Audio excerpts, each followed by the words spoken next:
HTML,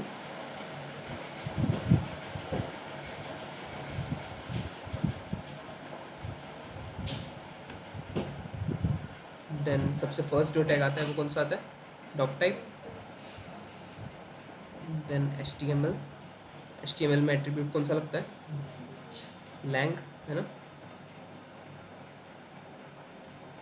then इसके बाद head के अंदर टाइटल हमारा है सेक्शन। देन इसके बाद इसकी जो CSS है उसको लिंक करना है हमको, तो लिंक स्टाइल शीट, एंड उसके बाद CSS हमको बनानी पड़ेगी, तो सेक्शन डॉट CSS।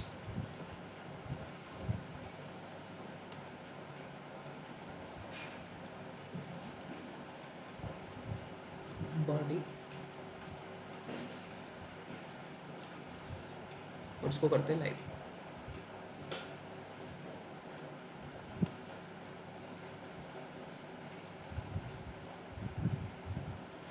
ठीक है, तो सेक्शन हमारा आ चुका है यहाँ पे। देन इन चीज़ों को हटाते हैं।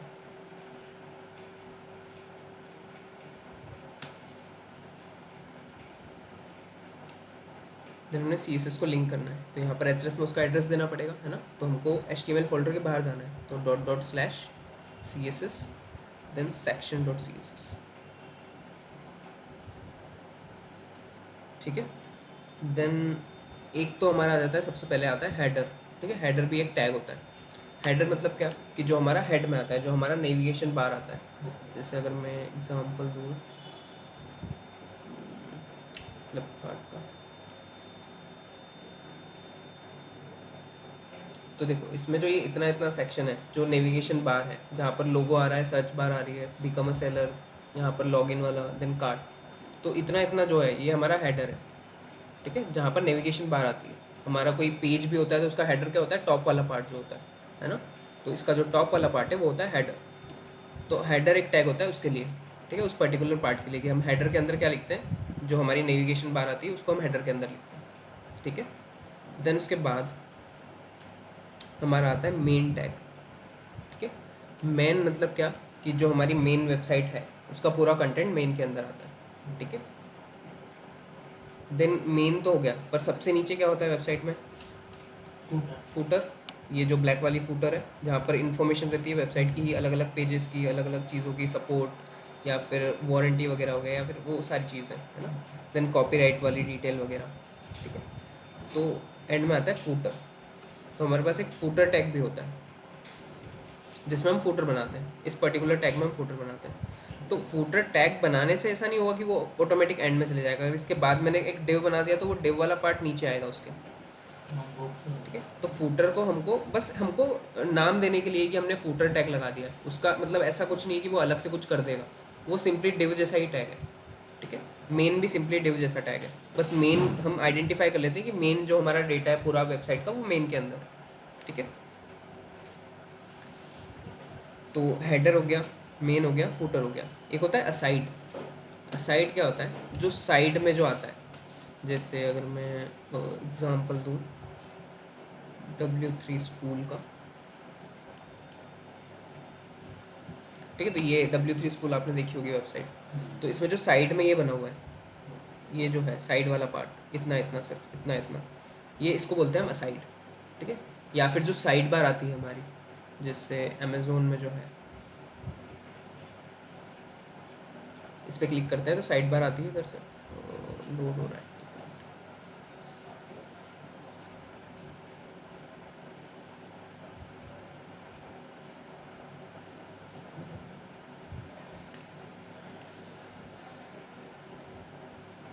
ये जो साइड बार आ रही है, इसको भी हम लिखते हैं असाइड वाले टैग में। टैग का नाम होता है असाइड। ठीक है, तो असाइड टैग हम कहीं भी बना सकते हैं, मेन के ऊपर भी बना सकते हैं, मेन के नीचे भी बना सकते हैं, हमको डिपेंड करता है कि हमको कहाँ पर चाहिए। ठीक है, तो असाइड टैग होता है हमारे पास। तो असाइड टैग लगाने से ऐसा नहीं होगा कि वो साइड में चले जाएगा। असाइड बेस टैग का एक नाम है, कि हम उसको मतलब उससे नोटेशन कर सकते हैं कि असाइड नाम है, तो वो साइड में कहीं पर आएगा, वो जो कंटेंट है उसके अंदर वो साइड में कहीं पर आएगा। तो हमको करना पड़ेगा CSS से। ठीक है, जैसे मैं अगर इनके अंदर कुछ भी लिखूँ, हेडर के अंदर हेडर ही लिखते हैं, देन असाइड के अंदर असाइड, मेन फूटर, ठीक है। तो ये देखो सब सारी चीज़ें कहाँ आ रही है, सब एक के नीचे एक आएगा, है ना। तो सारे हमारे ब्लॉक एलिमेंट है। पर ऐसा नहीं है कि असाइड लिखने से वो साइड में कहीं पर चले जाएगा ऑटोमेटिक, नहीं। बस असाइड से हमने उसको डिनोट कर दिया कि हमको पता चल जाएगा प्रोग्रामर्स को, जब हम प्रोग्रामिंग कर रहे हैं, कि असाइड के अंदर जो भी डेटा आएगा वो साइड बार में या फिर साइड में कहीं पर आएगा, ठीक है। तो इसलिए असाइड एक टैग होता है। ऐसे ही मेन के अंदर हमारा बहुत सारे सेक्शंस होते हैं। जैसे अगर मैं इसकी बात करें फ्लिपकार्ट की, तो एक ये सेक्शन हो गया जिसमें सारी डिटेल आ रही है, ग्रोसरी या फिर मोबाइल या फिर फैशन या फिर इलेक्ट्रॉनिक्स वगैरह की। एक सेक्शन ये हो गया जिसमें क्रॉसल आ रहा है, जिसमें इमेजेस यहाँ से चेंज होती है ना। एक पूरा ये वाला सेक्शन हो गया इमेजेस वाला। देन उसके बाद एक सेक्शन हो गया ये बेस्ट ऑफ इलेक्ट्रॉनिक्स वाला। तो ये अलग अलग सेक्शंस होते हैं हमारे मेन के अंदर, ये पूरा मेन है हमारा। देन मेन के अंदर अलग अलग सेक्शंस होते हैं, जैसे beauty, food, toys and mores वाले यहाँ पर आ गया एक सेक्शन।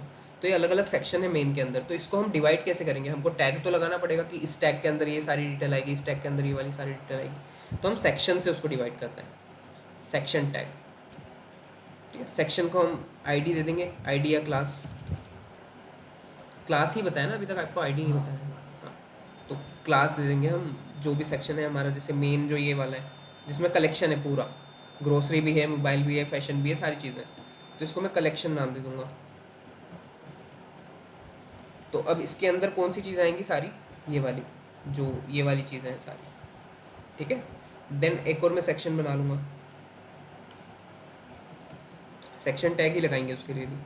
देन उसको क्लास से हम आइडेंटिफाई कर लेंगे कि ये वाला सेक्शन कौन सा है और ये नीचे वाला सेक्शन कौन सा है। तो इसको मैं दे दूँगा इमेजेस, क्लास इमेजेस दे दिया, तो मुझे क्लास पढ़ के समझ में आ जाएगा कि इसके अंदर इमेजेस है हमारी।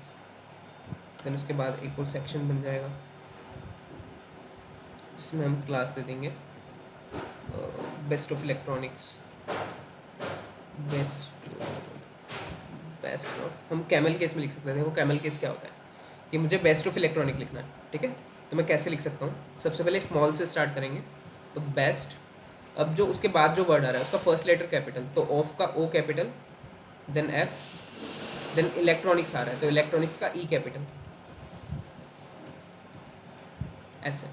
तो इसको बोलते हैं कैमल केस, मतलब जहाँ पर छोटे से स्टार्ट होता है, देन जो नेक्स्ट वर्ड आता है उसका फर्स्ट लेटर कैपिटल आता है, देन फिर से जो नेक्स्ट वर्ड आता है उसका फर्स्ट लेटर कैपिटल, देन इसके बाद भी अगर कुछ वर्ड होगा तो उसका फर्स्ट लेटर कैपिटल आएगा, ठीक है। स्मॉल से स्टार्ट होकर कैपिटल कैपिटल होते हुए जाता है, इसको बोलते हैं हम कैमल केस। तो मेनली हम प्रोग्रामिंग के अंदर कैमल केस ही यूज़ करते हैं, जिस जहाँ पर हमको ज़्यादा चीज़ें लिखनी होती है। जैसे यहाँ पर मुझे सारी चीज़ें लिखनी है best of electronics, but space देकर अगर मैं लिख दूंगा तो क्या होगा, अलग अलग क्लासेस हो जाएगी, है ना। बेस्ट अलग क्लास हो जाएगी, ऑफ अलग क्लास हो जाएगी, तो मुझे एक साथ में ही लिखना है। तो हम कैमल केस में लिखेंगे, या फिर हम क्या कर सकते हैं, अंडर स्कोर का यूज़ कर सकते हैं। तो बेस्ट ऑफ इलेक्ट्रॉनिक्स हम ऐसा भी लिख सकते हैं, या फिर हम कैमल केस का यूज़ कर सकते हैं, ठीक है। इसके नीचे कैमल केस कर देता हूँ मैं,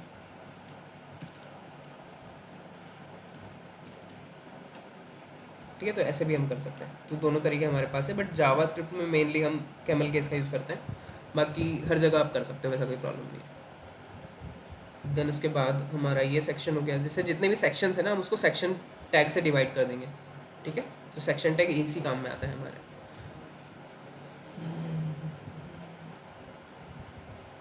जैसे अगर मैं इसके अंदर करूँ, इसके अंदर हेडिंग डाल देता हूँ मैं, H1 कलेक्शन, देन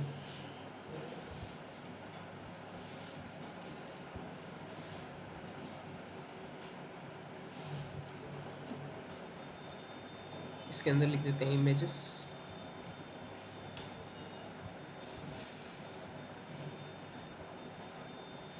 देन उसके बाद यहाँ पर H1 best of images,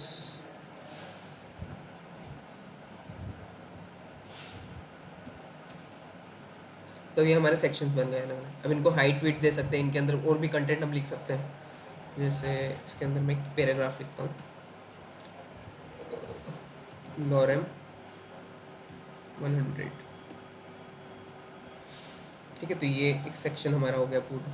then इस सेक्शन को मुझे अलग बॉर्डर या फिर स्टाइल वगैरह करना है, तो मैं कैसे कर सकता हूँ? तो टारगेट करेंगे हम, CSS हमने लिंक कर लिया, ठीक है। तो टारगेट करेंगे हम डायरेक्ट सेक्शन टैग से करते हैं अभी के लिए। तो सेक्शन से करेंगे तो क्या होगा, सारे सेक्शन टैग सेलेक्ट होंगे, ठीक है। तो हमको सबको ही करना है बेसिकली, इसलिए तो इसको मैं बैकग्राउंड कलर दे रहा हूँ वाइट, ठीक है। तो वाइट तो सबका है ही वैसे, तो अभी आइडेंटिफाई नहीं होगा। हम क्या करेंगे, जो बॉडी है हमारी, बॉडी का बैकग्राउंड कलर ग्रे कर लेंगे। बॉडी कहाँ से कहाँ तक है? बॉडी पूरी हमारी, पूरा जो जितना हमको दिख रहा है वो पूरी बॉडी है। जो, हाँ, जो पूरा हमको दिख रहा है वो पूरा बॉडी है हमारा। बॉडी के अंदर हम जो भी लिखते हैं तो वो यहाँ पर शो होता है ना, तो पूरा हमारा बॉडी ही है। तो देखो जो सेक्शन टैग थे उनका बैकग्राउंड कलर वाइट हो चुका है ना।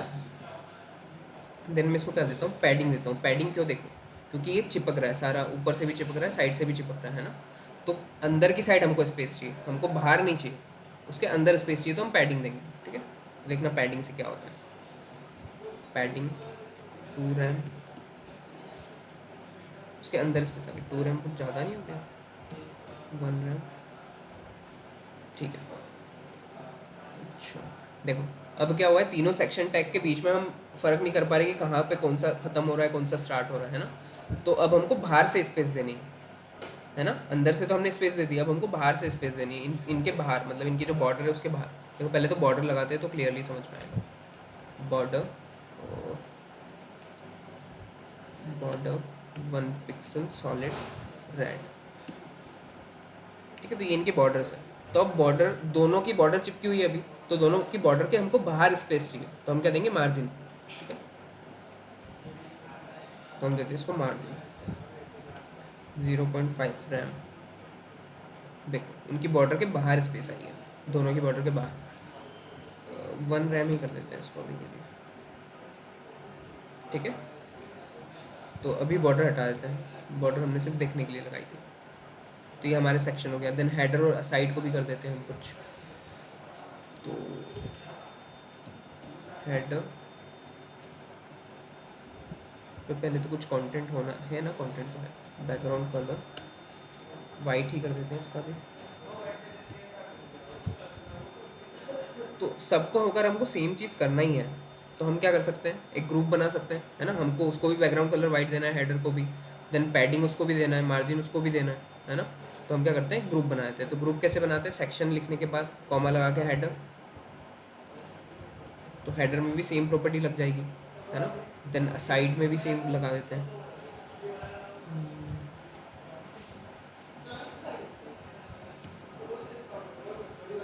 देन फूटर में अलग लगाएंगे, फूटर का ब्लैकिश रखेंगे थोड़ा। एक ये वाला कौन सा हो रहा है, अच्छा एक सेक्शन हमने एक्स्ट्रा बनाया हुआ है, इसको हटा देते हैं, ठीक है। देन उसके बाद हम सब में पैराग्राफ भी डाल देते हैं, इसका पैराग्राफ इसमें डाल देते हैं, लॉरेम 90। देन यहाँ पर भी पी लॉरेम 50, ठीक है। तो ये अलग अलग सेक्शन में हमने डिवाइड कर दिया इनको। देन उसके बाद जो फूटर है हमारा उसको भी कर लेते हैं थोड़ा कुछ। फूटर का बैकग्राउंड कलर ब्लैक रखते हैं।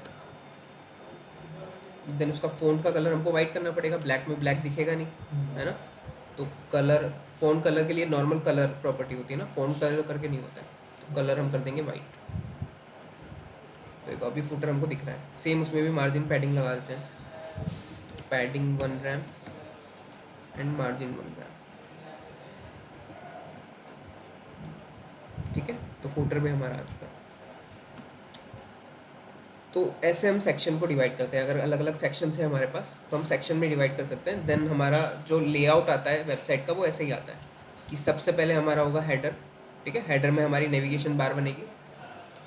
देन हम नेविगेशन बार जब पढ़ेंगे तब बनाना सीखेंगे, अभी के लिए इतना समझ लो कि हेडर एक टैग आता है जिसके अंदर हम नेविगेशन बार बनाते हैं।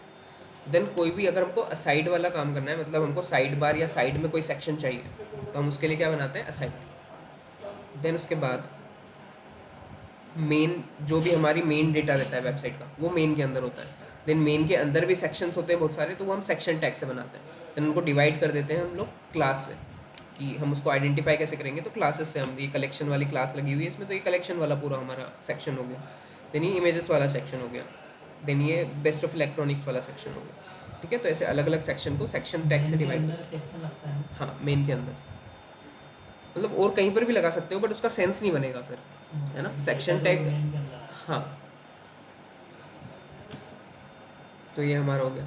मतलब सेक्शन हम असाइड के अंदर भी लगा सकते हैं, जैसे असाइड एक साइड में कुछ आ रहा है बट उसके अंदर भी अलग अलग सेक्शंस है, तो उसके अंदर भी लगा सकते हैं, ऐसा कोई प्रॉब्लम नहीं। देन इसके बाद सेक्शन क्लियर है, सेक्शन क्यों यूज़ करते हैं, ठीक। और अभी तक हमने जितना भी पढ़ा है उसमें कुछ डाउट?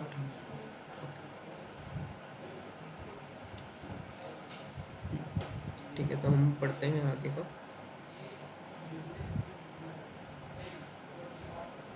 मार्की और आर्टिकल बता दिया था, नहीं बताया? देखो मार्की क्या होता है, मार्की का मतलब होता है कि इसको हेडर के नीचे लगाते हैं मार्की। तो मार्की में दो टैग आते हैं, तो बिहेवियर तो आई थिंक नॉर्मल रहता ही है, बिहेवियर के वाला एट्रीब्यूट हमको लगाने की जरूरत नहीं, डायरेक्शन वाले की ज़रूरत है। तो डायरेक्शन बाय डिफ़ॉल्ट होती है लेफ़्ट, तो अगर हम कुछ भी नहीं देंगे तो वो लेफ़्ट ऑटोमेटिक ले लेता है। तो इसके अंदर जो भी लिखा हुआ रहेगा, हेलो मैम, तो 3 है, एक आई नहीं आज।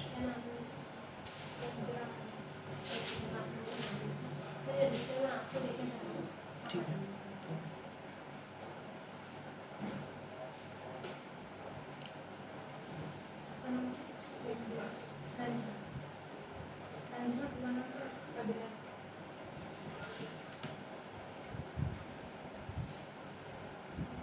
धर्म है।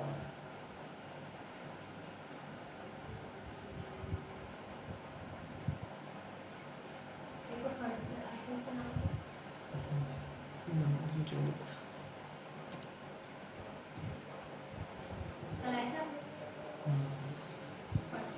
कंटिन्यू। तीन लोग ही ना, एक से हाँ। बाकी दोनों तीन का, तीन से चार का, चार से पाँच का मेरे पास हाँ। है। सर 5 to 6 में जो स्टूडेंट 5 to 6 दो दो स्टूडेंट, 5 to 6 में जो स्टूडेंट का नाम पता है? नहीं, नाम मुझे बहुत कम याद होते हैं। सर ये 5 to 6 जो हाँ, मैं लिख student दूंगा। आप लोग कहते हैं। हाँ। कल आए थे सर ये लोग, जागृति, एक से दो वाले सब बच्चे आए थे। हाँ, अभी सर ये बच्चे आएंगे तो ये आपका दीपक से लिखा है। ओके।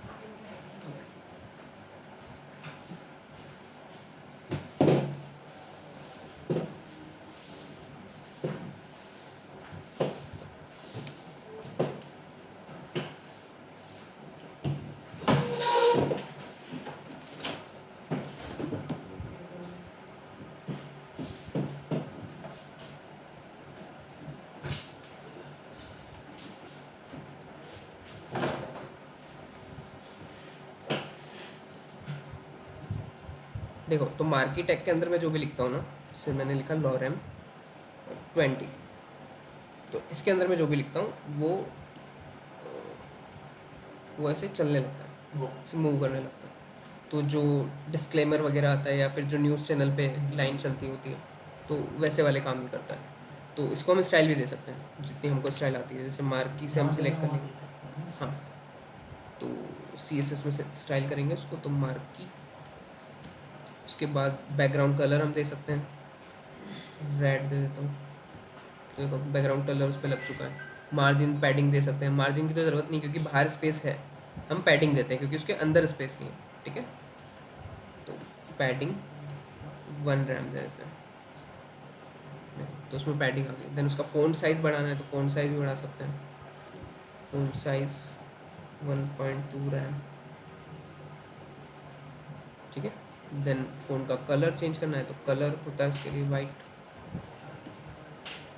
कलर वाइट हो गया। ठीक है, तो इसकी डायरेक्शन भी हम चेंज कर सकते हैं। तो अभी ये क्या कर रहा है, लेफ़्ट में मूव कर रहा है। ठीक है, हम राइट अगर कर देंगे यहाँ पर डायरेक्शन में तो राइट मूव करने लगेगा। ठीक है, और अप और डाउन भी होता है इसमें, तो अप तो वो नीचे से ऊपर जाएगा। ठीक है, जितना भी उसमें कंटेंट होगा वो पूरा, तो जो मूवीज़ वगैरह ख़त्म हो जाती है उसके बाद जो होता है वो सब। देन डाउन में नीचे जाएगा, ठीक है। तो मार्केट टैग इसीलिए होता है। देन अगर हम कुछ भी ना दे तो बाय डिफ़ॉल्ट वो लेफ्ट रहता है उसका, बाय डिफ़ॉल्ट वो लेफ्ट में जाता है। देखो लेफ्ट कर दूंगा तो भी सेम ही रहेगा, है ना। देन उसके बाद एक और होता है आर्टिकल। तो आर्टिकल तो नॉर्मल, मतलब अगर हमको कोई भी आर्टिकल अगर लिखना है, ऐसा कुछ अलग से कुछ उसमें चेंजेस नहीं है। जैसे हमारा डेव, सेक्शन, साइड, मेन सारे सेम ही काम कर रहे हैं, सारे ब्लॉक एलिमेंट है, वैसे ही एक आर्टिकल होता है। तो बस ये टैग इसलिए है कि हम आर्टिकल अगर हमको वेबसाइट में डालना है तो हम इसके अंदर डाल सकें, बस इसलिए, और कुछ अलग से कुछ काम नहीं है। तो इसमें लॉरेम 30 अगर डालना है तो बस उसमें डाल दिया, पर अलग से कुछ नहीं होगा। देखो नॉर्मल अगर पी टैग में मैं लिखता तब भी ऐसा आता, आर्टिकल में मैं लिख रहा हूँ तब भी ऐसा आता। बस वो हमारे आइडेंटिफाई, मतलब प्रोग्रामर्स के आइडेंटिफाई करने के लिए कि आर्टिकल के अंदर लिखा है तो वो कोई एक आर्टिकल है, ठीक है, इसलिए। तो इतना क्लियर है, ठीक है। इसके बाद हम पढ़ते हैं, आप लोग 4 से 5 नहीं आ सकते क्या? आ सकते हैं, आ सकते हैं। क्योंकि सेम ही चल रहा है दोनों में, तो हाँ, आ देखते हैं हम सकते हैं, लोग। कल से उसमें आ जाएंगे। हाँ, अभी तो मैं बता दूंगा आप लोगों को, कंफर्म कर दूंगा कि आपको उसमें आना है या किस में आना है, ठीक है। तो अभी हम पढ़ लेते हैं लिस्ट, आई थिंक लिस्ट पढ़ लेते हैं। HTML में लिस्ट कैसे बनाते हैं, ठीक है। तो लिस्ट होती है 3 तरह की HTML में। एक होती है अनऑर्डर्ड लिस्ट। अनऑर्डर्ड कैसी हो गई, जैसे ये लिस्ट बनी हुई है सारी अनऑर्डर्ड, जिसमें बुलेट पॉइंट्स आ रहे हैं। हमको ऑर्डर पता नहीं कि ये कौन से टैग ग्रुपिंग जो है वो कौन से नंबर पे है ना।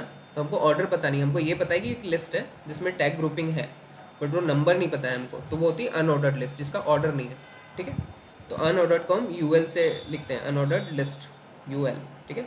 देन उसके अंदर होते हैं लिस्ट आइटम, मतलब उसके आइटम्स जो है। जैसे अनऑर्डर्ड से क्या होगा कि अनऑर्डर से ये पता चलेगा कि उसका ऑर्डर है या नहीं, बट लिस्ट आइटम जो हमको डालने हैं इतने सारे, ये सारे, तो ये सारे आएंगे लिस्ट आइटम के अंदर, ठीक है। तो लिस्ट के आइटम से, इसलिए लिस्ट आइटम के अंदर। तो लिस्ट आइटम का टैग होता है LI, ठीक है, UL एंड LI। देन होता है ऑर्डर्ड लिस्ट। ऑर्डर्ड के लिए होता है OL। ऑर्डर्ड में नंबर्स आ जाते हैं, जैसे यहाँ पर नंबर लिखा हुआ आ जाएगा 1 2 3। UL मतलब अनऑर्डर्ड, ठीक है। देन इसके अंदर भी लिस्ट आइटम तो सेम ही रहेंगे, मतलब दोनों में लिस्ट दोनों लिस्ट है, तो लिस्ट आइटम तो दोनों में रहेंगे ही, ठीक है। तो ये दोनों तो ठीक है। बाकी फिर हमारे पास होती है डिस्क्रिप्शन लिस्ट। तो डिस्क्रिप्शन के अंदर 2 चीज़ें होती है, DL उसका टैग होता है, देन DT होता है डिस्क्रिप्शन टर्म, ठीक है। उसकी टर्म क्या है, मतलब किसी भी चीज़ का अगर मुझे डिस्क्रिप्शन लिखना है तो टर्म क्या होगी जिसका मुझे डिस्क्रिप्शन लिखना है, और DD क्या हो गया, डिस्क्रिप्शन डेटा, जो भी उसके डिस्क्रिप्शन है वो, ठीक है। देन DL से सिर्फ हम इतना बताते हैं कि वो जो लिस्ट है वो डिस्क्रिप्शन लिस्ट है। देन UL से भी हम सिर्फ इतना बताते हैं कि लिस्ट जो है वो अनऑर्डर्ड है, और OL से ऑर्डर्ड लिस्ट। तो इसको देखते हैं हम लोग। तो न्यू फाइल बनाते हैं, list.html, देन list.css।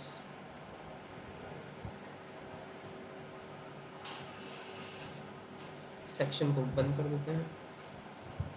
देन देखो यहाँ पर हमारे पास शॉर्टकट भी होता है, एक्सक्लेमेशन मार्क लगा के हम एंटर करेंगे तो उसकी बॉयलर प्लेट हमारे पास आ जाती है। ये मेटा देन मेटा अभी के लिए हटा देते हैं, मेटा हम आगे देखेंगे, अभी के लिए अभी कुछ काम नहीं है उसका।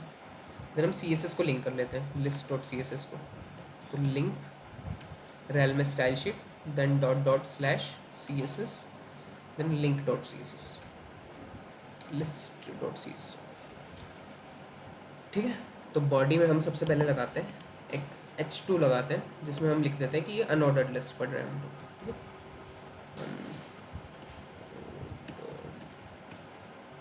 लिस्ट, देखो अनऑर्डर्ड लिस्ट UL टैग से हमारे स्टार्ट होते हैं। UL टैग से हम बताते हैं कि ये जो लिस्ट हम बना रहे हैं वो अनऑर्डर्ड है, जिसका ऑर्डर नहीं होगा, ठीक है।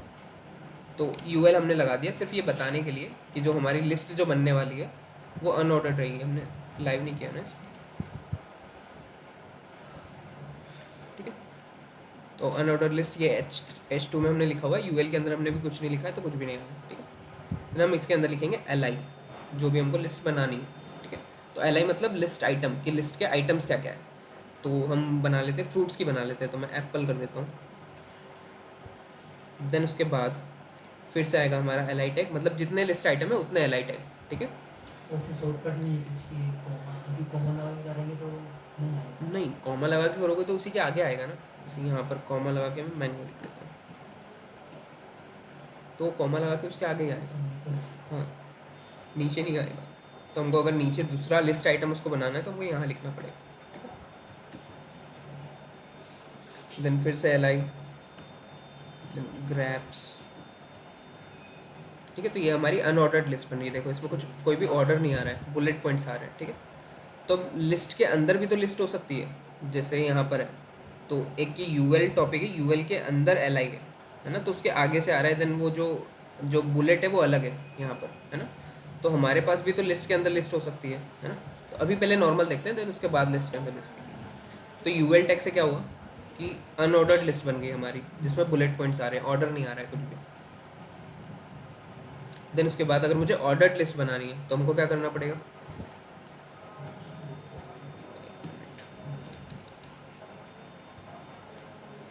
यहाँ पर लिख देता हूँ पहले ऑर्डर्ड लिस्ट।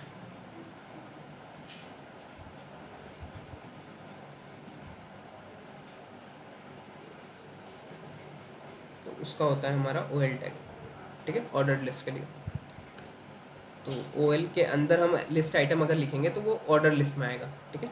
तो लिस्ट आइटम फर्स्ट में कर देता हूँ होंडा। तो देखो 1 आया, ठीक है।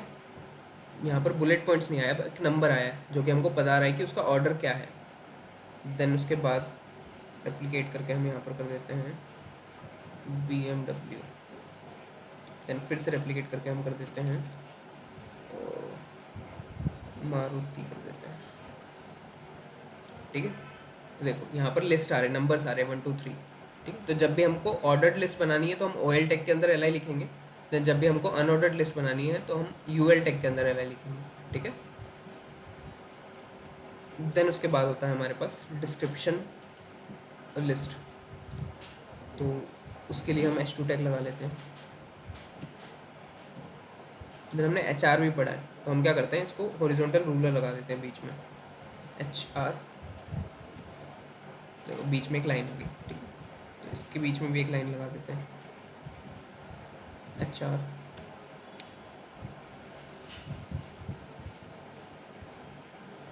तो इस H2 के अंदर हम लिख देते हैं डिस्क्रिप्शन लिस्ट।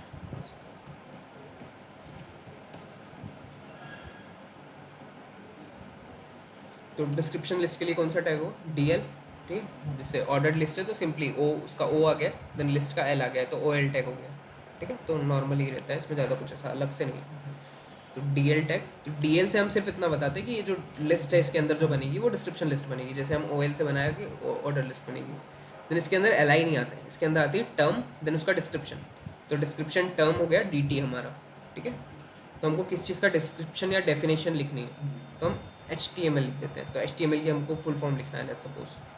तो HTML हमने लिख दिया। देन इसका डेटा क्या हो गया, डिस्क्रिप्शन डेटा DD।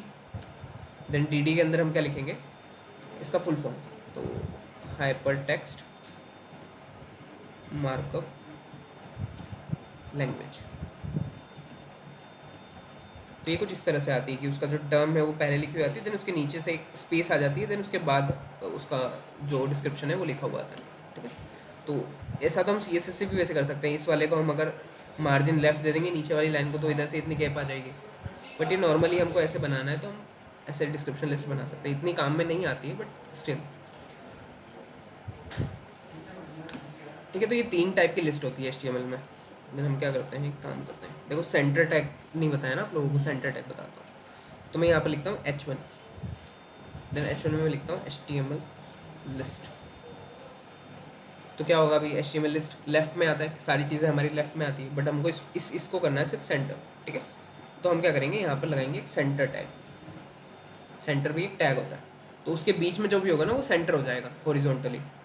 तो इसको मैं जो H1 है उसको मैंने उसके अंदर कर दिया। तो देखो क्या होगा, HTML जो है हमारा सेंटर हो चुका है, ठीक है। तो अगर ये पूरा इसके अंदर होता तो क्या होता, पूरा सेंटर हो जाता। अगर मैं इसको क्लोज करूँ सबसे नीचे तो सब कुछ हमारा सेंटर हो चुका है, ठीक है। तो हमको जो भी सेंटर करना है वो हम इस टैग के अंदर लिख सकते हैं। तो जैसे आपको वो इमेज वगैरह सेंटर करनी थी तो आप सेंटर टैग के अंदर लिख सकते हैं।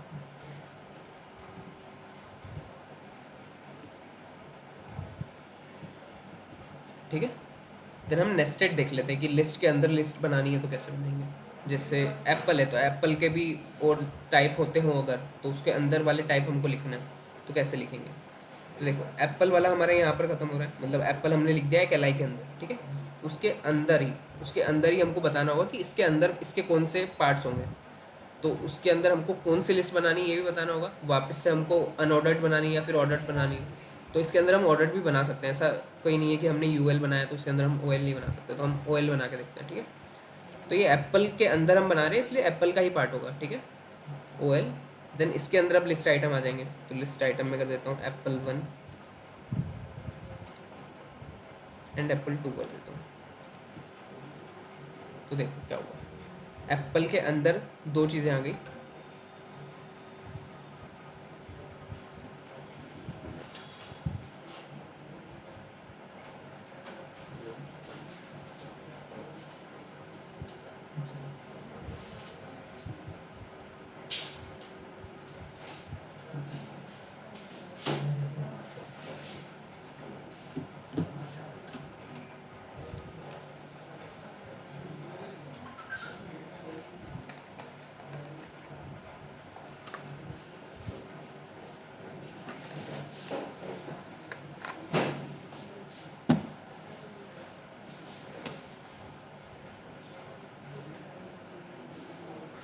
ऑर्डर लिस्ट में अल्फाबेट चाहिए तो तो वो हम CSS से कर सकते हैं, ठीक है? वो भी बता दो।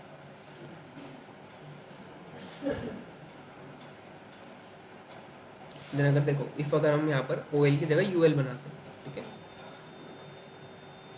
तो क्या होता, उसके अंदर भी अनऑर्डर्ड लिस्ट ही आती बट उसके बुलेट पॉइंट्स चेंज हो जाते हैं। देखो तो हम डिफ्रेंशिएट कर पाते हैं कि कौन सा किसका पार्ट है। सेम वैसे ही जैसे यहाँ पर हम वर्ड में या फिर PDF वगैरह में बनाते हैं, तो यहाँ पर देखो ये राउंड आ रहा है, यहाँ पर स्क्वायर आ रहा है, देन यहाँ पर स्क्वायर ही आ रहा है बट एंगल पे आ रहा है ना।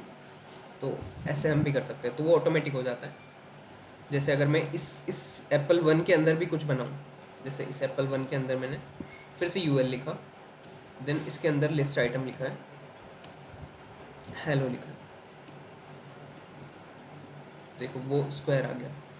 तो ऐसे ये अपने आप हो जाता है, ठीक है। उसके अंदर नेस्टेड अगर होगा तो अंदर के अंदर वो चेंज कर देता है अपने आप।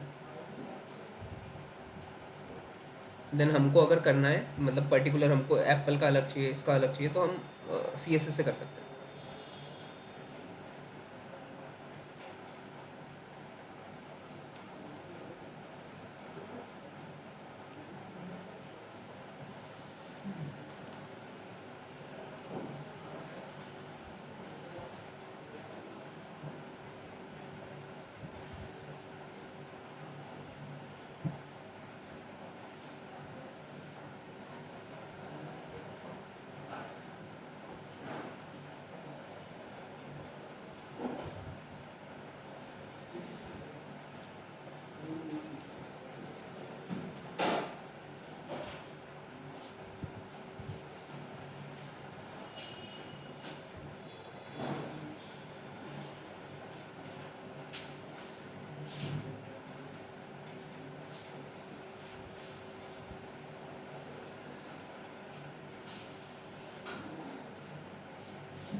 कितना टाइम लगेगा कॉल पे?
तो अगर हमको लिस्ट के अंदर लिस्ट बनानी है, जैसे एप्पल के कुछ अगर पार्ट्स हैं तो हमको बनानी है, तो हमको उसके अंदर वाले जो लिस्ट आइटम है, जो इसके अंदर वाला जो टैग था, जैसे ये एल आई टैग में हमने लिखे थे 3 चीज़ें, ठीक है।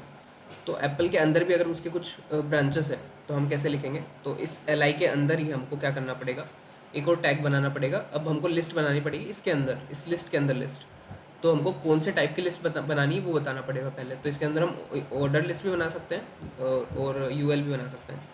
तो हम ओएल बना के देखते हैं सबसे पहले। तो इसके इस लिस्ट आइटम के अंदर हमने एक ओएल बनाया, देन उसके अंदर फिर से लिस्ट आइटम आएंगे, तो एप्पल 1 देन एप्पल 2 आ गया। देखो ये कैसा दिखने वाला है, ये हमारी अनऑर्डर्ड लिस्ट है तो इसमें आएंगे बुलेट्स, बट ये हमने बनाई है ऑर्डर्ड लिस्ट, तो यहाँ पर आ गए नंबर, ठीक है। देन उसके बाद अगर इसको मैं यूएल ही बनाता तो कैसे आता, यूएल, तो देखो बुलेट्स ही आते बट वो अलग टाइप में आते थोड़े। देन इसके अंदर भी हो सकता है इसकी ब्रांचेस हो, तो इसके अंदर भी सेम काम हमको करना पड़ेगा। इसी वाले एल आई के अंदर हमको फिर से, और पहले तो लिस्ट का टाइप बताना पड़ेगा, देन उसके बाद इसके लिस्ट आइटम। तो लिस्ट आइटम हम इसका कर लेते हैं एप्पल 1 एंड एप्पल 2। तो देखो यहाँ पर भी बुलेट पॉइंट्स थोड़े अलग आ गए, ठीक है, तो वो अपने आप डिफ्रेंशिएट कर देता है। तो सेम हम मैंगो के अंदर भी और ग्रैप्स के अंदर भी बना सकते हैं, ठीक है। देन अगर ऑर्डर्ड लिस्ट के अंदर बनाना है तो भी सेम ही प्रोसेस है। अगर हमको होंडा के अंदर उसके टाइप्स देने हैं तो किस टाइप की लिस्ट बनानी पहले ये बताना पड़ेगा, तो हम ओएल ही बना लेते हैं। ओएल के अंदर फिर से एल आई, और एल आई के अंदर होंडा सिटी, ठीक है। तो ये नंबर में ही आता है बट इसका हम चेंज कर सकते हैं CSS से, कैसे करते हैं वो भी बता दो। देन इसके अंदर भी बनानी है तो सेम, इसके एल आई के अंदर हमको एक लिस्ट बनानी पड़ेगी, ठीक है। डिस्क्रिप्शन लिस्ट में तो नेस्टेड क्या ही होगा, एक वर्ड है देन उसकी डेफिनेशन है, तो उसके बीच में तो क्या ही आएगा, है ना।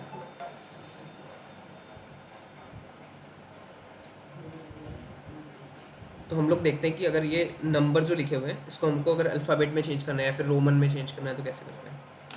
तो सबसे पहले तो हमको एल आई को टारगेट करना पड़ेगा, तो कौन से वाले एल आई को करना है हमको, तो ओ एल के अंदर जो एल आई है उसी को करना है, सिर्फ हमको यू एल वाले को नहीं करना है ना। तो ओ एल वाले को टारगेट करना पड़ेगा। तो हमने लिंक किया है क्या CSS, हाँ, देखो कैसे करेंगे। तो ओ एल लिख कर अगर मैं स्पेस देकर एल आई लिखूँगा ना, तो इससे क्या होगा कि ओ एल के अंदर जितने एल आई है ना वही टारगेट होंगे, सिर्फ यू एल वाले नहीं होंगे, ठीक है। तो यहाँ पर मैं कर देता हूँ लिस्ट स्टाइल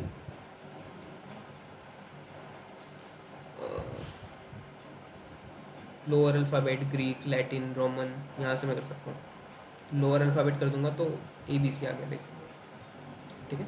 अब इस पर्टिकुलर को मुझे नंबर में अगर ये होंडा सिटी वाला चाहिए तो मुझे क्या करना पड़ेगा, एक क्लास देनी पड़ेगी उस अकेले को आइडेंटिफाई करने के लिए। तो होंडा सिटी वाला जो है इसको मैं दे दूँगा एक क्लास में दे देता हूँ, इसको नम दे देता हूँ। तो अब क्लास को कैसे टारगेट करेंगे, डॉट नम, है ना। देन उसके बाद सेम लिस्ट स्टाइल को हम कर देंगे, क्या नंबर देना है ना हमको, तो डेसिमल, सर्कल, अमेरिकन, रोमन कर देते हैं, एक काम करते हैं। तो देखो सिर्फ वो वाला आ रहा है रोमन में, बाकी जो आ रहा है वो अल्फ़ाबेट में आ रहा है, ठीक है। तो यहाँ से हम चेंज कर सकते हैं। देन हम यूएल वाला भी चेंज कर सकते हैं। अगर मैं यूएल कर दूंगा ना यहाँ पे, तो यूएल वाले भी अल्फ़ाबेट में हो जाएंगे, देखो अनऑर्डर्ड लिस्ट वाली भी ऑर्डर हो गई अब। तो हम CSS से ये काम कर ही सकते हैं, बट हम HTML से करना प्रेफर करते हैं, ठीक है। तो हमको UL को तो बुलेट्स ही रखना चाहिए, बट UL में हम एक काम कर सकते हैं, जैसे OL के LI हमने करा, देन UL के LI करते हैं, UL का LI। तो अब इसमें कौन से टारगेट होंगे, सिर्फ UL के अंदर जो LI है सिर्फ वही टारगेट होंगे। तो उसकी लिस्ट स्टाइल हम कर देते हैं डिस्क। तो ये जो पूरी ब्लैक वाली हमारी होती है वो डिस्क होती है, तो सबका डिस्क हो चुका है। तो क्योंकि हमने सारे को टारगेट किया है, यूएल के अंदर सारे एल आई यूएल के अंदर है, तो अगर सबको टारगेट करेंगे तो वो प्रॉपर्टी सब पर अप्लाई होगी, ठीक है।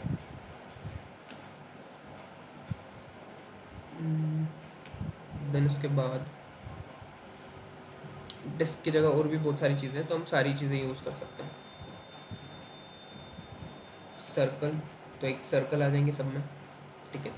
तो वैसे यूएल को तो हमको छेड़ना नहीं चाहिए, क्योंकि बाय डिफ़ॉल्ट अगर उसके जो चाइल्ड है उसकी वो अलग कर देता है, तो हम अगर सेम अगर एक चीज़ करेंगे तो वो सेम कर देगा सब में, या फिर हमको अलग अलग करना है तो सबको क्लासेस देकर फिर करना होगा, तो उसको तो छेड़ना ही क्यों है, वो तो सही आ रहा है ना।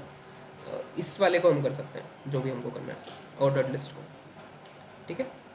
तो लिस्ट इतना ही है हमारा, और अनऑर्डर्ड लिस्ट है, ऑर्डर्ड लिस्ट है, देन डिस्क्रिप्शन लिस्ट है। तो अगर मुझे बुलेट्स हटाने, अगर मुझे बुलेट्स जो पॉइंट जो आ रहे हैं वो चाहिए ही नहीं, ठीक है, तो हम क्या करेंगे, सेम जो हमने लिस्ट स्टाइल किया है, तो लिस्ट स्टाइल को हम कर देंगे नन। नन कर दोगे तो वो लिस्ट की जो स्टाइल है, मतलब जो बुलेट्स लगे हुए वो हट जाएंगे, देखो यहाँ से हट चुके हैं, ठीक है। तो अगर हमको हटाने हैं तो लिस्ट स्टाइल नन कर सकते हैं,